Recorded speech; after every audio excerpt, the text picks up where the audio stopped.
Welcome back to our lesson on trigonometry. This is part 2, and this is how to get the measurement of each side or angle given the measurement of the other parts of your triangle. So in this case, what we are given is triangle ABC with an angle A 62 degrees and the hypotenuse being 10 degrees. We are going to find the following: the measure of angle C, measure of AB, measure of AC. Whatever we find for the lengths of the sides must be rounded to the nearest tenths.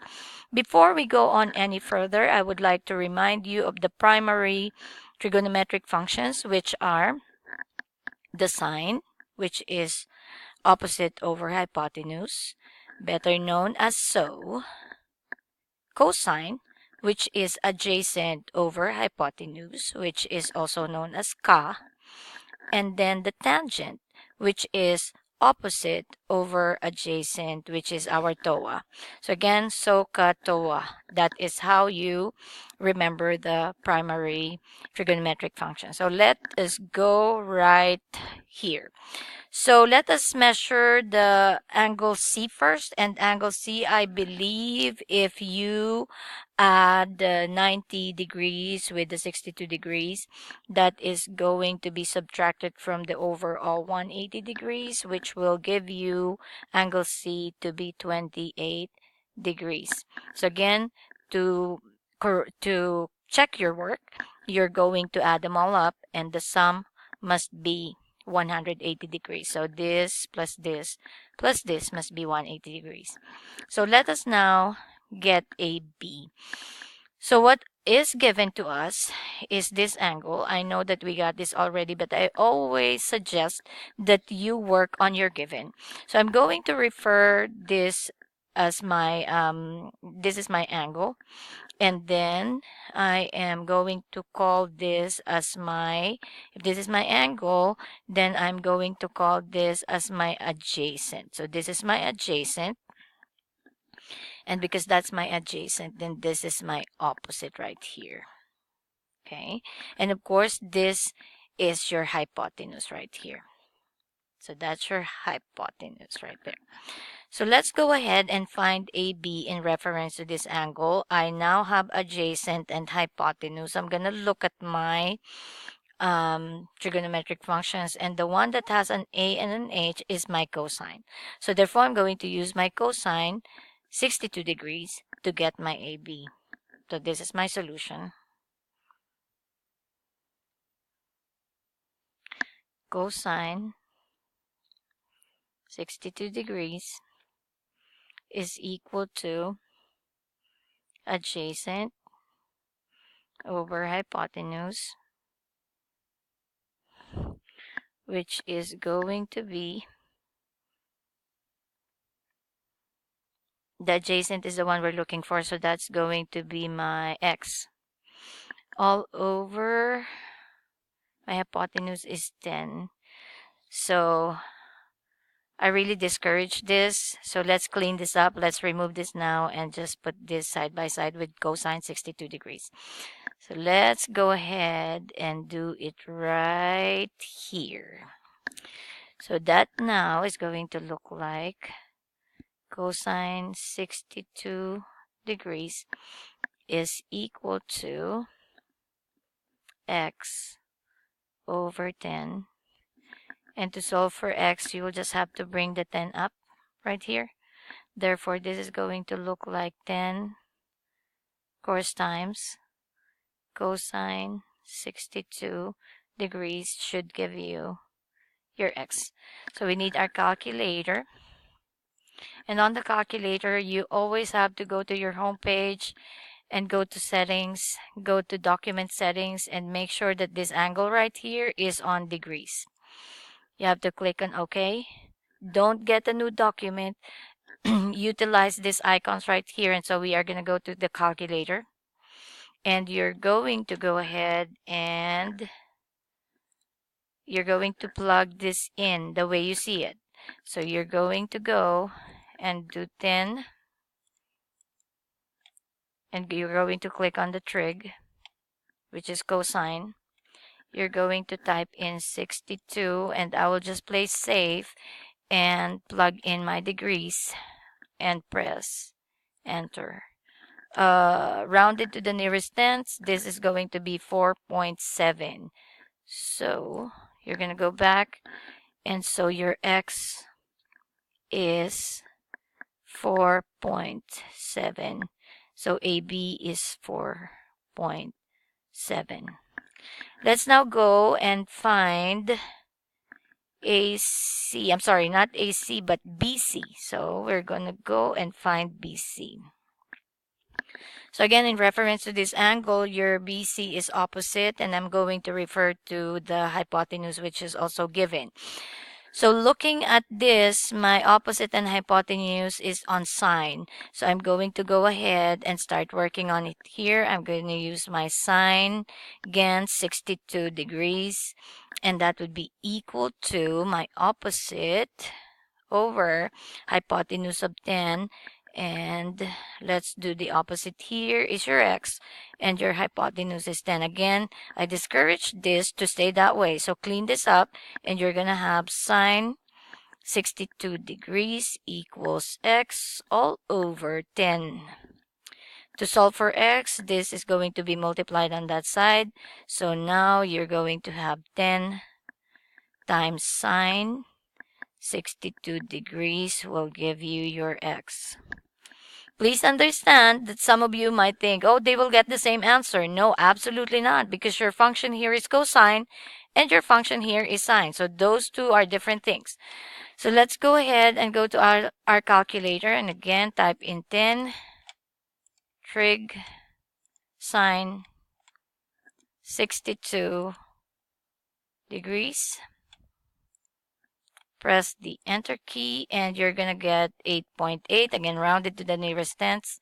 That is 8.8.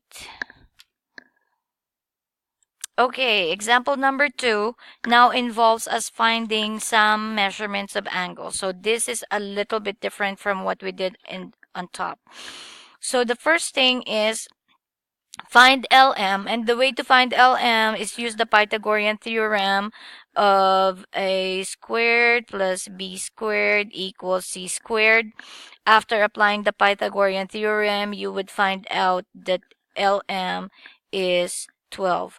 I am not going to review you on that anymore because that was our previous lesson. However, if you need some assistance on that one, let me know after class. But yes, you're going to apply your Pythagorean theorem to find this length right here. So let's now go ahead and discuss how to find the measure of angle L. So again, let's brush up on our SOHCAHTOA. And if I'm looking for this angle, then this right here is going to be my opposite, and this right here is going to be my hypotenuse. Because I'm given the hypotenuse and the opposite, I'm going to use sine to get the measure of angle L. So measure of angle L can be found by doing sine of L, and that's your angle right there, is equal to opposite over hypotenuse. And so that's going to be equal to 5 over 13. Again, I discourage this to stay that way, so clean this up. So you're going to have sine, let's do it here. Okay, so you're going to have sine L is equal to 5 over 13. Okay, this is a little bit different because now we are given that this is sine to the first power, and you're getting the L. You want the L to be by itself, so I need this removed. And the way to remove this is by multiplying the inverse of that on both sides. So sine inverse multiplied by that will give you 1. That will cancel out and turn into a 1. Why? Because your exponents will turn to 0. And anything raised to a 0 power turns to a 1. So that is already gone. And here I'm going to just insert. We will clean this up for later. Okay. So that now is inverse sine 5 out of 13. Let's clean this up and write that down here. So your L, which is your angle, is gonna be given by sine inverse sine of 5 out of 13. So we're gonna go to our calculator and we're going to type that in the way we see it. So inverse sine is here, and then control divide. That is going to be 5 divided by 13, and that is going to be 22.6 degrees. According to, why don't we round this to the nearest degree? So rounding it to the nearest degree will approximately give us 23 degrees. All right.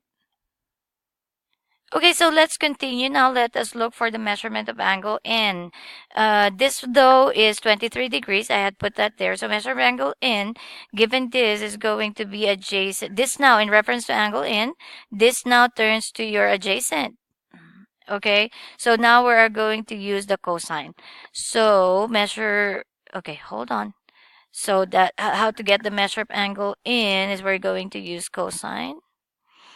Cosine N, that's your angle, is equal to 5 out of 13. And that is, once again, why do we do that? It's because that's your adjacent, and this is your hypotenuse, and that's on our ka. Cosine is adjacent over hypotenuse. So let's work on this. Again, this has a power of 1, and to remove that, I need the inverse. So I will have to do cosine inverse, and I'm going to insert that here. Cosine inverse, and this will now turn to a1, and now I have the theta, or I have the measurement of the angle, which is cosine inverse 1 parentheses 5 out of 13. And if we take a look at our calculator and type in inverse cosine, 5 divide by 13, you can also do this. You're going to get 67.3 degrees, or rounded to the nearest degree is going to give us 67 degrees. So that is 67 degrees, which is approximately equal to 180 degrees, including that one. So just to finalize this, your measurement right here, your theta or your angle N, is going to be approximately 67 degrees.